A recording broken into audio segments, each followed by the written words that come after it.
12해 전 겨울 바닷바람이 매서운 작은 항구마을의 회관. 형광등 불빛 아래 서 있는 한 여자의 모습이 보입니다. 윤유진 30살.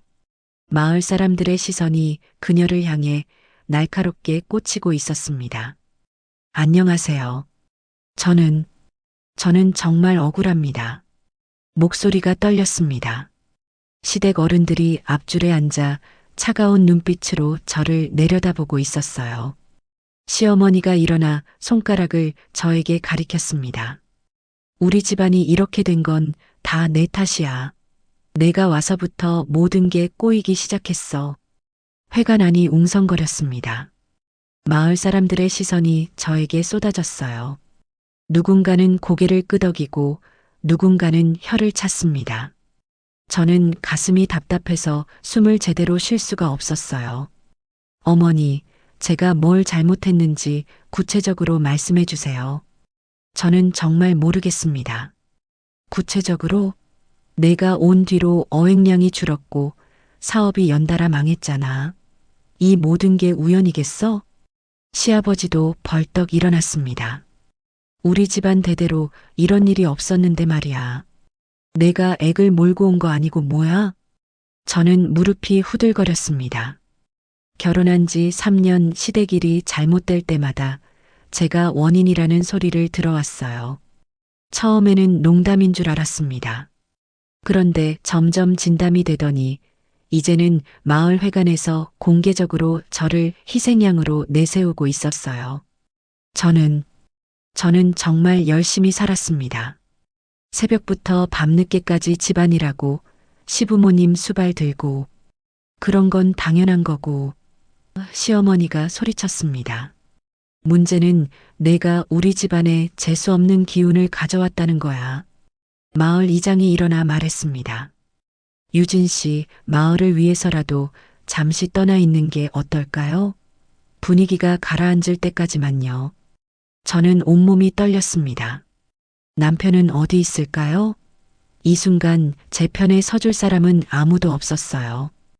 회관 밖으로 파도 소리가 들려왔습니다. 거친 겨울바다의 울부짖음 같았어요. 알겠습니다. 저는 떨리는 목소리로 말했습니다. 떠나겠습니다. 회관문을 열고 나오니 차가운 바람이 뺨을 때렸습니다. 등대 불빛이 멀리서 깜빡이고 있었어요. 곧 꺼질 것 같은 희미한 빛이었습니다. 저는 그 불빛을 바라보며 주먹을 꽉 쥐었습니다. 그래, 무릎 꿇던 오늘을 내 출발선으로 삼자. 눈물이 뺨을 타고 흘러내렸지만 저는 울지 않으려고 애썼어요. 시어머니의 차가운 눈빛이 아직도 등 뒤에서 따가웠습니다. 하지만 저는 다짐했어요. 언젠가 당당하게 돌아오겠다고, 누구도 저를 함부로 대하지 못하게 만들겠다고. 파도가 방파제에 부딪히며 하얀 포마를 일으켰습니다. 마치 제 마음처럼 격렬하고 절망적이었어요. 하지만 파도는 밀려왔다가 다시 밀려갔습니다. 끝없이 포기하지 않고 반복했어요. 저도 그렇게 살아야겠다고 생각했습니다. 집으로 돌아가 짐을 쌌습니다. 많지 않았어요. 옷가지 몇 벌과 약간의 돈이 전부였습니다. 남편은 끝까지 나타나지 않았어요. 아마 어딘가에 숨어 있겠죠. 저 하나 지키지 못하는 비겁한 남자였으니까요. 다음 날 새벽 첫 버스를 탔습니다. 어디로 가는지도 모르고 무엇을 할지도 모른 채로요. 버스 창문으로 보이는 바다가 점점 멀어졌습니다. 등대도 그 차가운 사람들도 모두 작아져 갔어요. 하지만 저는 알고 있었습니다. 언젠가 돌아올 거라는 것을요. 서울역 터미널에 도착했을 때 저는 가진 돈이 10만 원이 채 안 됐어요. 어디서 잘지도 무엇을 먹을지도 막막했습니다.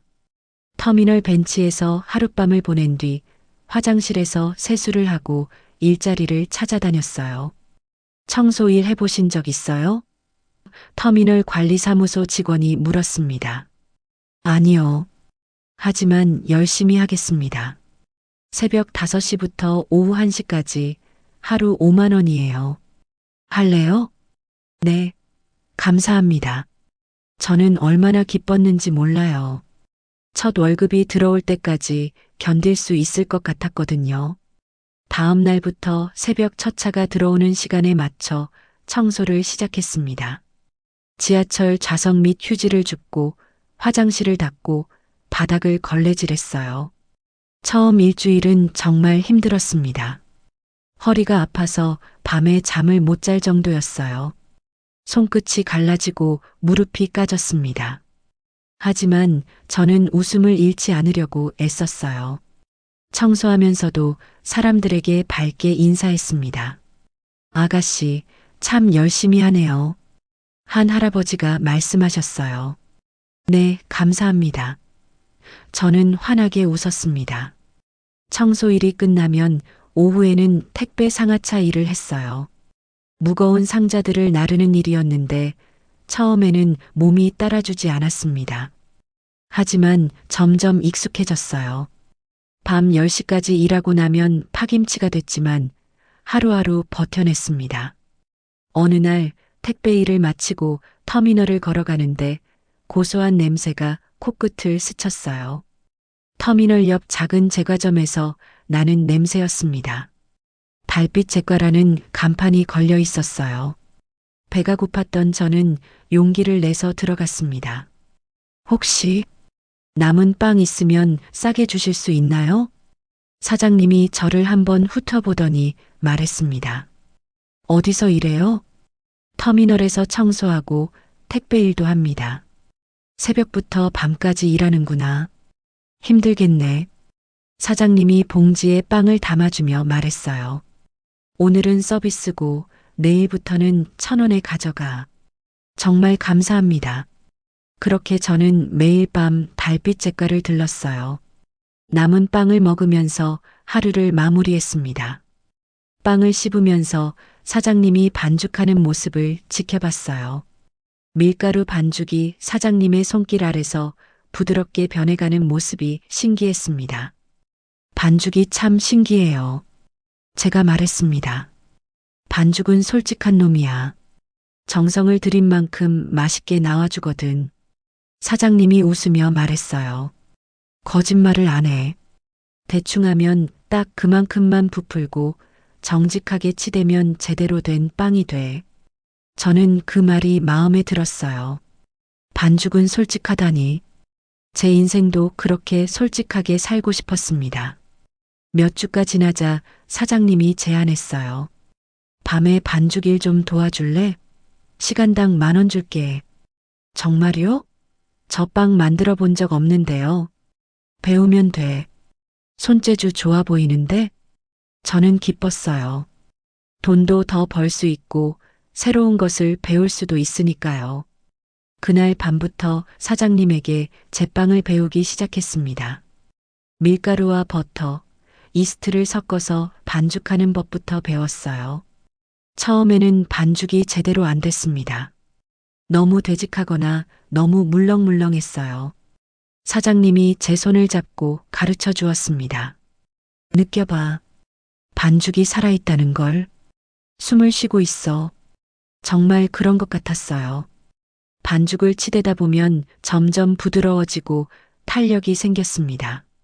마치 생명이 있는 것처럼 말이에요. 반죽을 발효시키고 모양을 만들고 오븐에 굽는 과정이 모두 신기했습니다. 첫 번째 빵이 나왔을 때 저는 정말 뿌듯했어요. 비록 모양은 어설펐지만 제 손으로 만든 빵이었거든요. 한 입 베어 물으니 달콤하고 부드러웠습니다. 맛있어요. 저는 사장님에게 말했습니다. 처음 치고는 잘했네. 재능이 있어. 그날 밤 저는 오븐 불빛 앞에 앉아 생각했어요. 반죽처럼 저도 정직하게 살아보자고. 거짓말 없이 성실하게 살아보자고. 그러면 언젠가 제대로 된 인생이 될 수 있을 거라고 믿었어요. 새벽이 오면 청소를 하고 오후에는 택배를 나르고 밤에는 빵을 굽는 일상이 계속됐습니다. 힘들었지만 충실한 하루하루였어요. 그리고 무엇보다 저는 빵 굽는 일이 좋았습니다. 반죽이 부풀어 오르는 모습을 보면서 저의 희망도 함께 부풀어 오르는 것 같았거든요. 여름이 지나고 가을이 왔어요. 제빵 기술도 늘어서 이제 혼자서도 웬만한 빵은 만들 수 있게 됐습니다. 청소일과 택배일 그리고 제빵까지 하루하루가 정신없이 바빴지만 보람찼어요. 그런데 어느 날 밤 정말 잊을 수 없는 일이 일어났습니다. 장대비가 쏟아지는 깜깜한 밤이었어요. 막차 시간이 지나고 터미널이 텅 비었을 때였습니다. 청소를 마치고 달빛 잭가로 가려는데 대합실 의자에 이상한 게 놓여 있었어요. 종이박스 하나가 의자 위에 덩그러니 있었습니다. 처음에는 누군가 버리고 간 짐인 줄 알았어요. 그런데 박스에서 작은 소리가 들렸습니다. 응애, 응애 하는 소리가요. 설마. 저는 조심스럽게 박스를 열어봤어요. 세상에 아기가 둘이나 들어 있었습니다. 한 달 남짓돼 보이는 작은 아기 둘이 담요에 쌓여 있었어요. 하나는 남자아이, 하나는 여자아이 같았습니다. 너무 작고 연약해서 금방이라도 사라질 것 같았어요. 박스 안에 메모가 있었습니다. 글씨가 떨려서 겨우 알아볼 수 있었어요. 해솔과 해온, 제발 지켜주세요. 더 이상 키울 수가 없어요. 미안해요. 저는 온몸이 떨렸습니다. 어떻게 이럴 수가 있을까요? 이렇게 작은 생명들을 버리다니. 아기들이 울기 시작했어요. 배가 고픈지 작은 주먹을 쥐고 울었습니다. 괜찮아, 괜찮아. 누나가 있으니까 걱정하지 마. 저는 아기들을 품에 안았어요. 너무 가벼웠습니다. 제 가슴이 터질 것 같았어요. 이 아이들을 어떻게 해야 할까요? 경찰에 신고해야 하나요? 아니면 보건소에 맡겨야 하나요? 일단 응급실로 데려가야겠다고 생각했어요. 건강 상태를 확인해야 했거든요. 택시를 불러 병원으로 갔습니다. 다행히 아기들은 건강했어요. 영양실조 기미는 있었지만 생명에는 지장이 없었습니다. 경찰에 신고하셔야 해요. 의사 선생님이 말했습니다. 네, 알겠습니다. 경찰서에서 조사를 받았어요. CCTV를 확인해 봤지만 아기들을 버린 사람을 찾을 수는 없었습니다. 그 사람도 나름대로 절박했겠지만 저는 화가 났어요.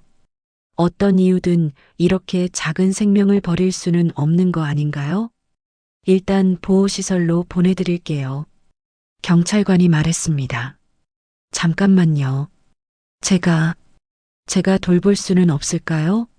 아기 둘을 키우는 건 쉬운 일이 아니에요. 경제적으로도 힘들고요. 그래도 이 아이들이 버려진 걸 제가 발견했잖아요. 뭔가 인연이 있는 것 같아요. 그날 밤 저는 아기들과 함께 원룸으로 돌아왔어요. 우선 며칠 동안 임시로 돌보기로 한 거였습니다. 분유를 사고 기저귀를 사고 젖병을 사러 다녔어요. 가진 돈이 별로 없어서 걱정됐지만 일단 필요한 건 다 샀습니다. 해솔아, 해오나. 이름이 참 예쁘다. 남자아이가 해솔, 여자아이가 해온이었어요. 해가 솔솔, 해가 온온. 따뜻한 의미의 이름들이었습니다.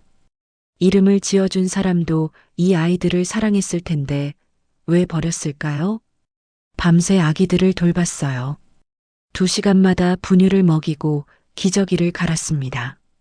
잠을 제대로 못 잤지만 이상하게 힘이 났어요. 이 작은 생명들을 지켜야 한다는 사명감 때문이었을까요? 며칠 뒤 아동보호 전문기관에서 연락이 왔어요. 위탁가정을 찾고 있는데 임시로라도 계속 돌봐주실 수 있나요? 네, 물론이죠. 저는 망설이지 않고 대답했어요. 이미 마음으로는 이 아이들을 내 아이로 받아들이고 있었거든요. 그날부터 정식으로 위탁부모가 됐습니다. 해솔아, 해오나. 엄마가 너희를 지킬게. 그러면서 엄마도 다시 태어날게. 저는 아기들에게 속삭였어요. 이 아이들 덕분에 저도 새로운 인생을 시작할 수 있을 것 같았습니다. 더 이상 혼자가 아니었어요. 지켜야 할 소중한 가족이 생긴 거였습니다. 사장님도 놀라셨지만 이해해 주셨어요. 힘들겠지만 잘 해낼 거야. 넌 착한 아이니까. 그날 밤 아기들이 제 품에서 새근새근 잠들었어요. 작은 숨소리가 들렸습니다. 살아있다는 증거였어요. 저는 이 아이들과 함께 새로운 꿈을 꾸기로 했습니다. 언젠가 따뜻한 빵집을 차려서 이 아이들이 행복하게 자랄 수 있게 해주고 싶었어요.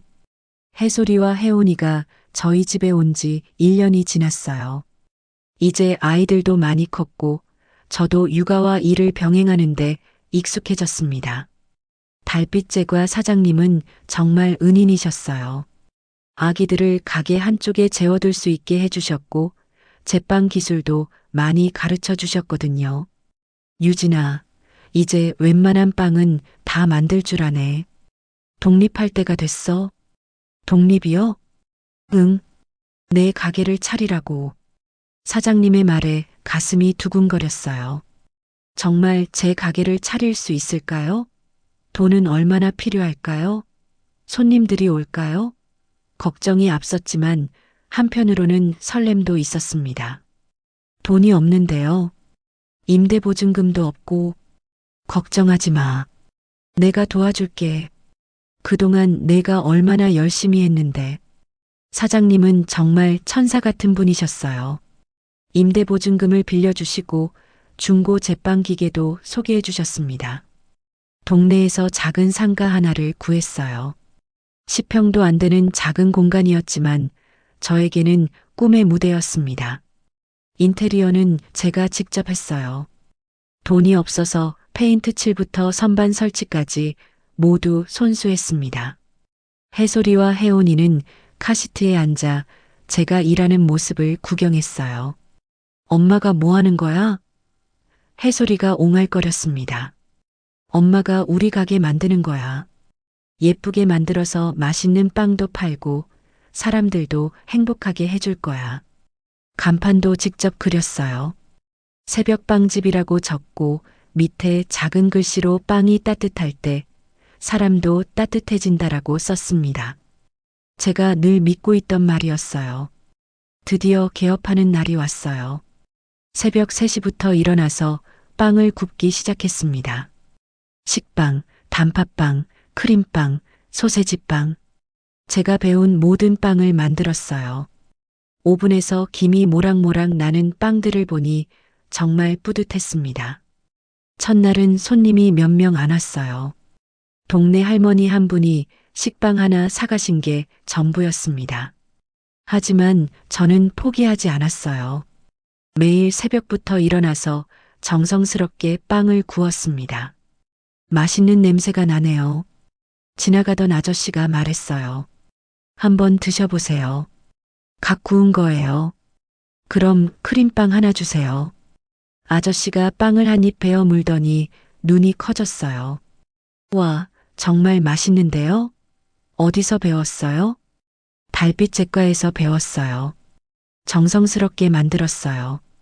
다음에 또 올게요. 그렇게 입소문이 나기 시작했어요. 일주일 한 달이 지나면서 단골 손님들이 생겼습니다. 직장인들은 아침에 식빵을 사갔고 학생들은 방과 후에 단팥빵을 사 먹었어요. 가게 한쪽에는 아이들이 놀 수 있는 작은 공간을 만들었어요. 해솔이와 혜온이가 거기서 장난감을 가지고 놀면서 제가 일하는 모습을 지켜봤습니다. 손님들도 아이들을 귀여워해 주셨어요. 저 아이들 쌍둥이에요? 단골 할머니가 물으셨어요. 아니에요. 인연이 되어서 함께 살게 됐어요. 아이고, 기특하다. 참 잘 키우네요. 동네 어르신들이 가게에 모여 앉아 커피를 마시며 이야기하는 공간도 생겼어요. 저는 서비스로 커피를 드렸습니다. 혼자 사시는 어르신들에게는 작은 쉼터 같은 곳이었어요. 몇 달이 지나자 놀라운 일이 일어났어요. 중년 여성분이 찾아오셨어요. 사장님, 혹시 제빵 배울 수 있을까요? 일자리를 찾고 있거든요. 물론이죠. 기꺼이 가르쳐 드릴게요. 저는 제빵 교실도 시작했어요. 일자리를 잃은 중장년분들이 와서 제빵을 배우고 취업도 하고 창업도 했습니다. 정말 보람찬 일이었어요. 그러던 어느 날 지역신문 기자가 찾아왔어요. 새벽빵집에 대해서 취재하고 싶어요. 돌봄을 굽는 빵집이라는 제목으로 기사를 쓰려고요. 돌봄을 굽는 빵집이요? 네. 빵만 파는 게 아니라 사람들을 돌보는 공간이잖아요. 아이들도 키우시고 어르신들 쉼터도 되고 제빵 교육도 하시고 정말 특별한 곳이에요. 기사가 나간 뒤 정말 많은 사람들이 찾아왔어요. 멀리서도 빵을 사러 오고 제빵 교실에 참여하려는 분들도 늘었습니다. 너무 바빠서 혼자 감당하기 어려울 정도였어요. 지점을 내면 어떨까? 단골 손님 한 분이 제안하셨어요. 지점이요? 네. 이런 좋은 일은 더 많은 사람들이 함께 해야죠. 그렇게 해서 두 번째 새벽빵집이 생겼어요. 그리고 몇 개월 뒤에는 세 번째까지 제빵 교육을 받으신 분들이 직원이 되어 주셨고 각 지점마다 따뜻한 이야기들이 쌓여갔습니다. 해솔이와 혜원이도 많이 컸어요. 이제 3살이 되어서 말도 제법 하고 가게에서 손님들에게 인사도 했습니다. 안녕하세요. 혜원이가 손을 흔들면 손님들이 웃으며 대답해 주셨어요. 어머, 얼마나 예쁘니. 그런 평화로운 어느 날 우편함에 낯익은 글씨의 편지가 들어 있었어요. 고향 마을에서 온 편지였습니다. 봉투를 열어보니 초대장이 들어 있었어요. 바다마을 대동제 마이너스 마을제 건공로페 수여식. 저는 손이 떨렸어요. 12회 만에 받은 고향 소식이었습니다. 그런데 더 놀라운 건 수상 대상자 명단에 옛 시댁의 이름이 적혀 있다는 거였어요. 엄마, 왜 울어? 해솔이가 걱정스럽게 물었어요. 엄마가 우는 게 아니야. 그냥 옛날 생각이 나서. 저는 초대장을 다시 읽어봤어요. 정말 가야 할까요? 아니면 그냥 모른 척하고 살까요? 마음이 복잡했습니다. 며칠 동안 고민했어요. 초대장을 받고 나서부터 잠을 제대로 못 잤습니다. 고향에 가면 무엇이 기다리고 있을까요? 저를 쫓아낸 그 사람들이 왜 공로패를 받는다는 걸까요? 엄마, 바다 보러 갈까? 혜원이가 물었어요. 그 말을 듣고 마음이 정해졌어요.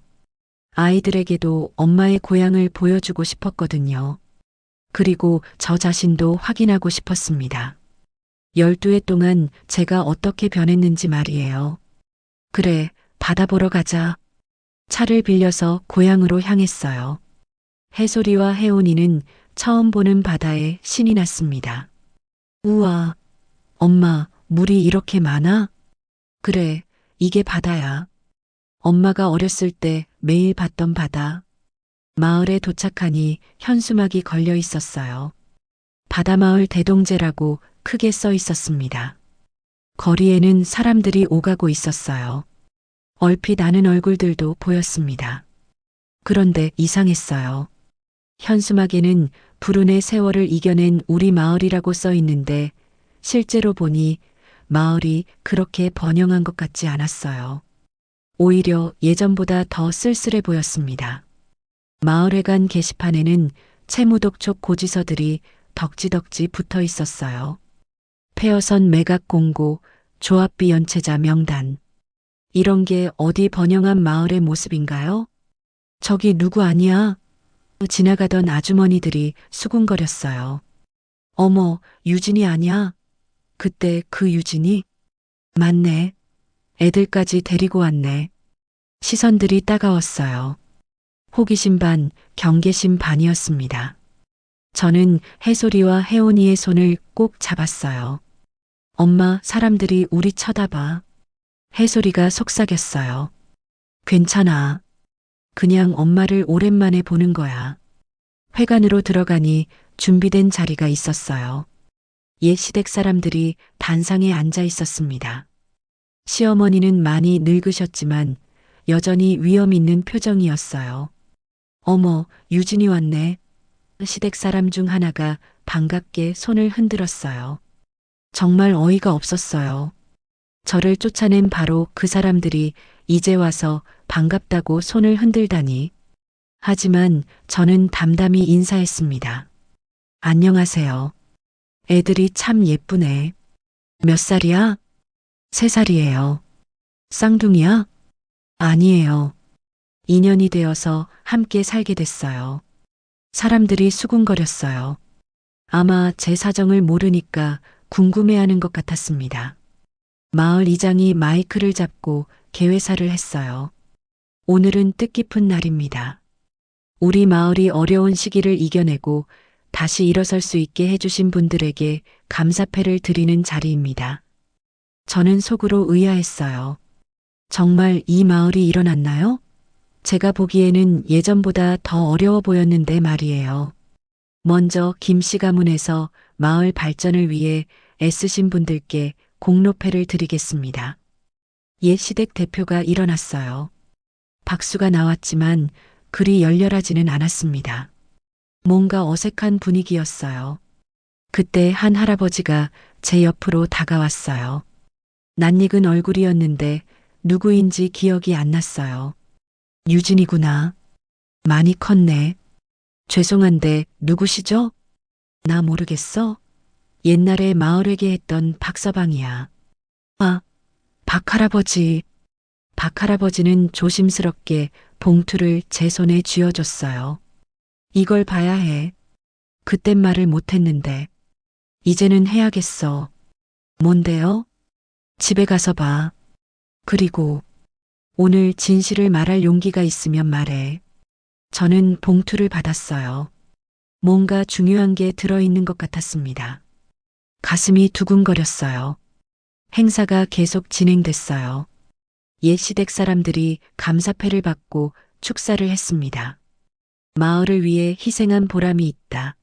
앞으로도 계속 노력하겠다 같은 뻔한 말들이었어요. 그런데 저는 알고 있었어요. 이 모든 게 거짓말이라는 걸. 박할아버지가 준 봉투 속에 뭐가 들어있는지 빨리 확인하고 싶었습니다. 엄마, 언제 집 가? 혜원이가 졸린 목소리로 물었어요. 조금만 더 있자. 엄마가 할 일이 있어. 저는 화장실에 가서 몰래 봉투를 열어봤어요. 안에 든 서류를 보고 온몸이 떨렸습니다. 화장실에서 봉투를 열어보니 제가 상상했던 것보다 훨씬 충격적인 내용이 들어 있었어요. 12회 전 마을협동조합 회계장부 사본과 사채 계약서들이 있었습니다. 손이 떨렸어요. 회계장부를 보니 조합 공금이 이상하게 처리되어 있었어요. 어획량 감소도 실제로는 그 전년도부터 시작된 일이었고 제가 시집 온 뒤에 생긴 일이 아니었습니다. 더 놀라운 건 문자 메시지 캡처 화면이었어요. 옛 시어머니의 동서가 다른 사람에게 보낸 메시지들이었습니다. 조합 돈 좀 더 빼야겠어. 사업 자금이 부족해. 어떻게 할 거야? 감사해서 걸리면? 괜찮아. 유진이한테 다 뒤집어 씌우면 돼. 살을 눌러야 자금줄이 산다고. 그래도 사람 하나 인생 망치는 건데. 어쩔 수 없어. 이미 엎질러진 물이야. 유진이 하나 희생되면 우리 가족들은 다 살 수 있어. 저는 화장실 벽에 기대서 숨을 고르려고 했어요. 머리가 어지러웠습니다. 정말 그랬구나. 저를 쫓아낸 건 불운 때문이 아니라 누군가의 계획이었던 거예요. 회계장부를 더 자세히 보니 조합 공금 횡령 금액이 무려 3억 원이 넘었어요.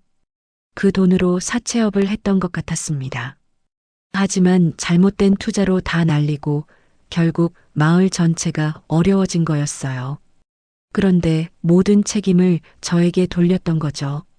유진이가 와서 기운이 막혔다. 앵마기를 해야 한다며 저를 희생양으로 만들었던 거예요. 제가 화장실에서 나오니 박 할아버지가 기다리고 계셨어요. 다 봤어? 할아버지, 이게 정말 사실이에요? 그렇다. 나도 그때 알았지만 말하지 못했어. 너무 무서웠거든. 그 사람들이 나한테도 어떻게 할지 몰라서. 그럼 지금까지 알고 계셨던 거예요? 응. 양심이 아팠어. 너 같은 착한 아이를 그렇게 내몰고 밤에 잠도 제대로 못 잤다. 저는 눈물이 났어요. 분노와 슬픔과 허탈함이 한꺼번에 밀려왔습니다. 할아버지, 제가 뭘 해야 할까요? 그건 내가 정해야 해. 하지만 진실은 밝혀져야 한다고 생각해. 회관으로 돌아가니 예시댁 대표가 마이크 앞에서 축사를 하고 있었어요. 우리 가문이 마을을 위해 얼마나 노력했는지 여러분들도 잘 아실 겁니다. 힘든 시기도 있었지만 모든 걸 극복하고 오늘에 이르렀습니다. 저는 주먹을 꽉 쥐었어요. 저렇게 뻔뻔할 수가 있나요? 한 사람의 인생을 망쳐놓고도 영웅인 척하다니. 해솔이와 혜온이가 제 표정을 보고 걱정스러워 했어요. 엄마 화났어? 아니야. 엄마는 괜찮아. 하지만 괜찮지 않았어요. 12해 동안 저를 괴롭혔던 그 억울함이 다시 되살아났습니다. 새벽방집을 운영하면서 행복했던 시간들이 잠시 무색해질 정도였어요. 앞으로도 우리 가문은 마을 발전을 위해 최선을 다하겠습니다. 여러분의 성원에 감사드립니다. 박수가 나왔지만 저는 박수를 치지 않았어요.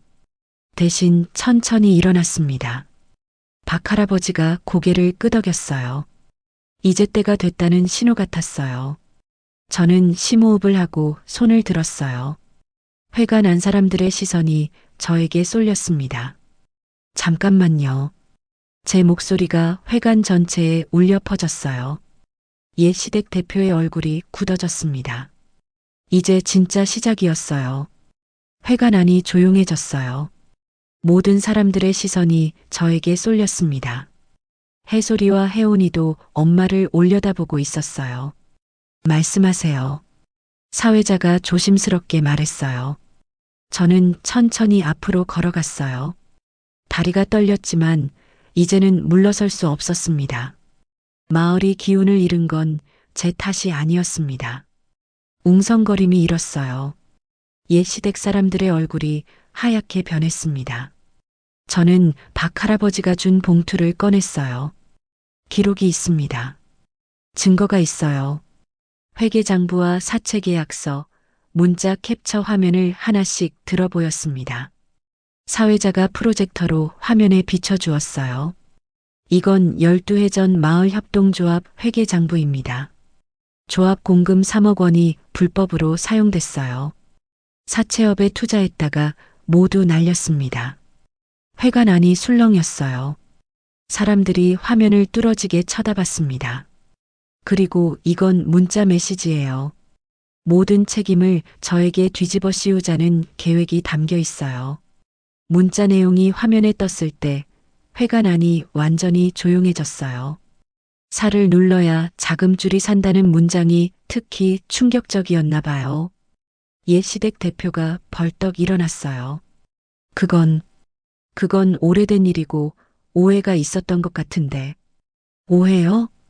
저는 침착하게 말했어요. 목소리가 떨리지 않았어요. 12해 전 저는 이 회관에서 무릎을 꿇었어요. 여러분들 앞에서 말이에요. 제가 뭘 잘못했는지도 모른 채로 박 할아버지가 앞으로 나왔어요. 내가 증언하겠습니다. 모든 사람들이 박 할아버지를 쳐다봤어요. 나는 그때 마을회계를 담당했어요. 조합 돈이 불법으로 빠져나가는 걸 알고 있었지만 무서워서 말하지 못했습니다. 박서방, 당신이 뭘 안다고. 나도 도장 찍었어요. 박 할아버지가 큰 소리로 말했어요. 조합 돈 빼는 서류에 내가 도장을 찍었다고. 협박당해서 어쩔 수 없이 했지만 그래도 내가 한 일이야. 회관 안 공기가 완전히 달라졌어요. 누군가는 한숨을 쉬었고 누군가는 눈을 감았습니다. 저는 계속 말했어요. 저는 12해 동안 억울했어요. 제가 뭘 잘못했는지, 왜 쫓겨나야 했는지 몰랐어요. 서울에서 터미널 청소부터 시작해서 새벽부터 밤까지 일했어요. 목소리가 조금씩 높아졌어요. 이 두 아이들은 버려진 아이들이에요. 제가 터미널에서 발견해서 키우고 있어요. 혼자서 두 아이를 키우면서 새벽방집도 운영하고 있어요. 해솔이와 혜온이가 제 곁으로 달려왔어요.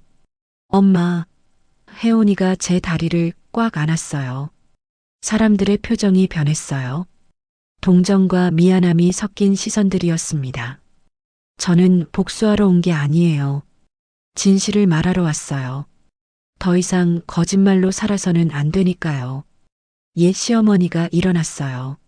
많이 늙으셨지만 여전히 위험이 있었어요.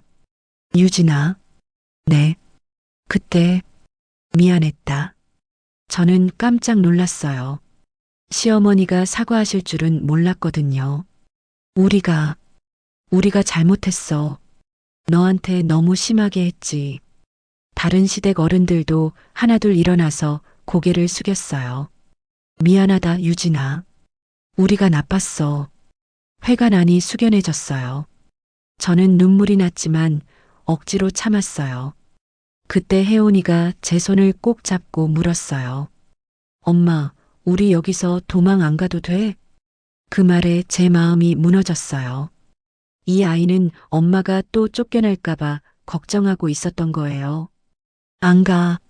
엄마는 더 이상 도망가지 않아. 저는 혜온이를 안아 올렸어요. 해솔이도 제 다리에 매달렸습니다. 우리는 당당하게 살 거야. 누구 눈치도 보지 않고. 회가 난 사람들이 박수를 쳤어요.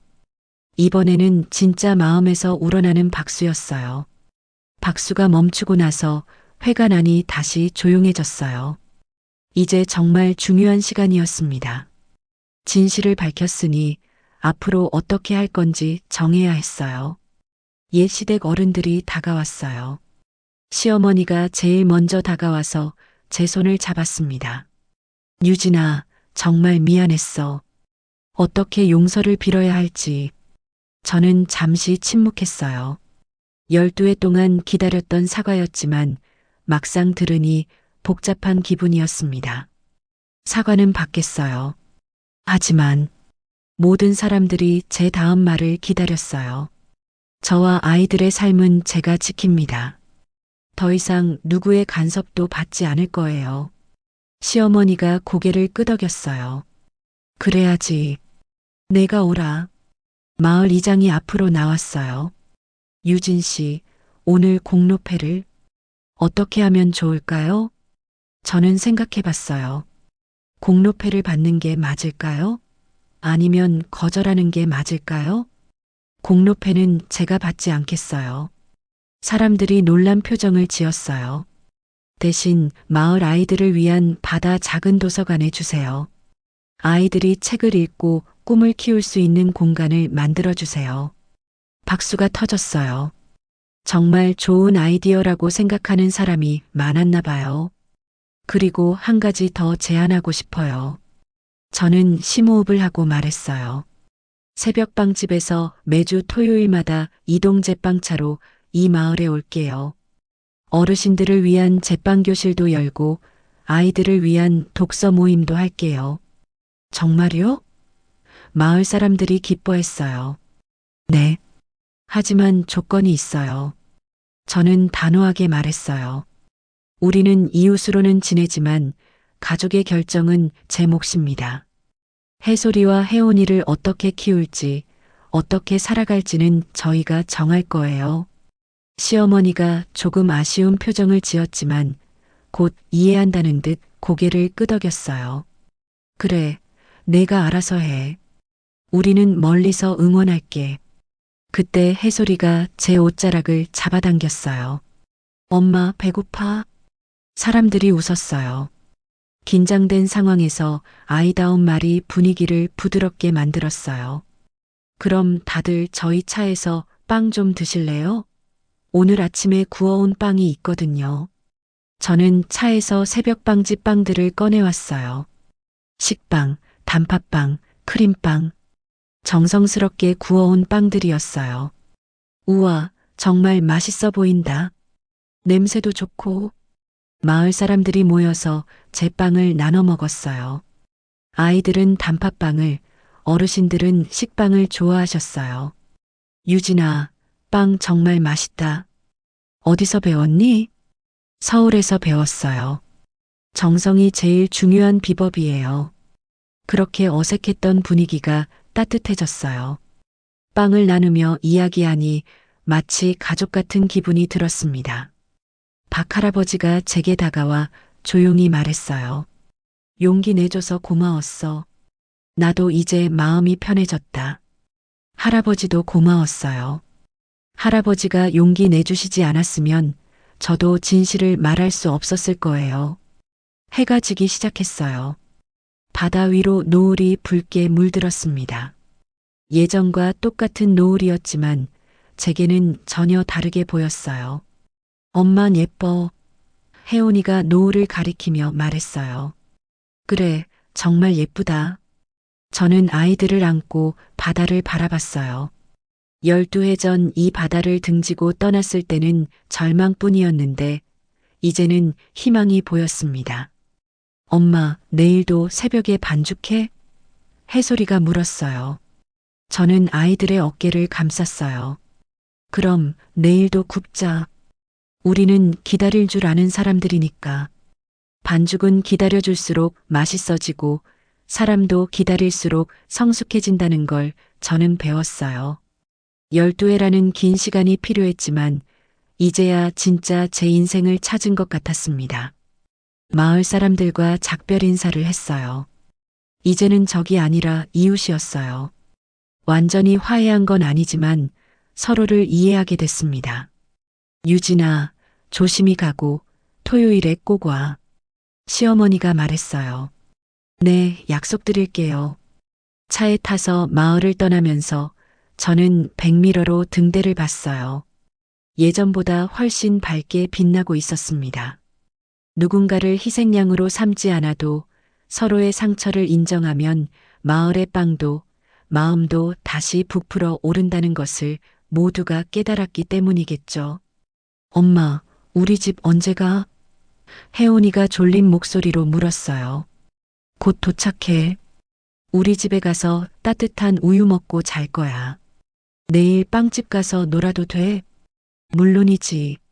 너희는 새벽빵집의 소중한 가족이니까.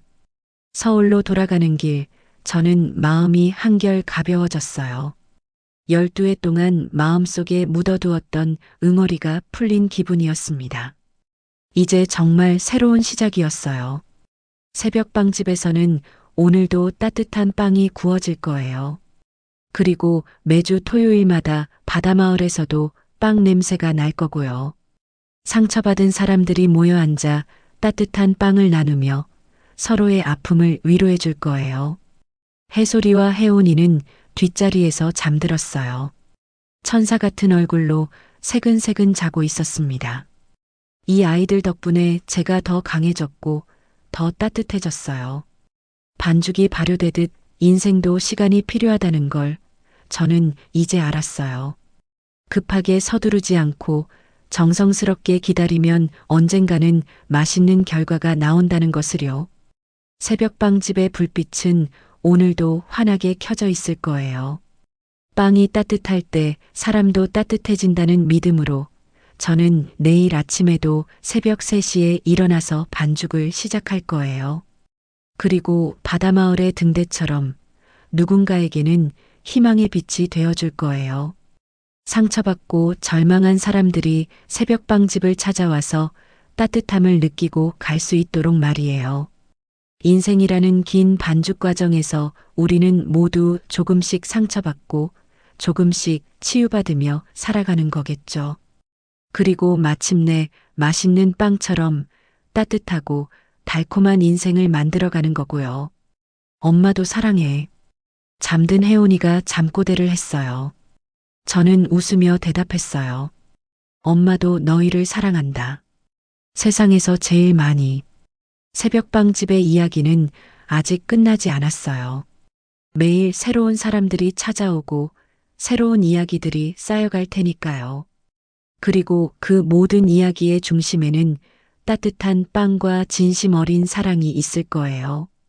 반죽을 치대며 꿈을 키우고 오븐에서 나오는 김처럼 희망을 품고 갓 구운 빵의 향기처럼 행복을 나누며 저는 오늘도 내일도 계속해서 살아갈 거예요.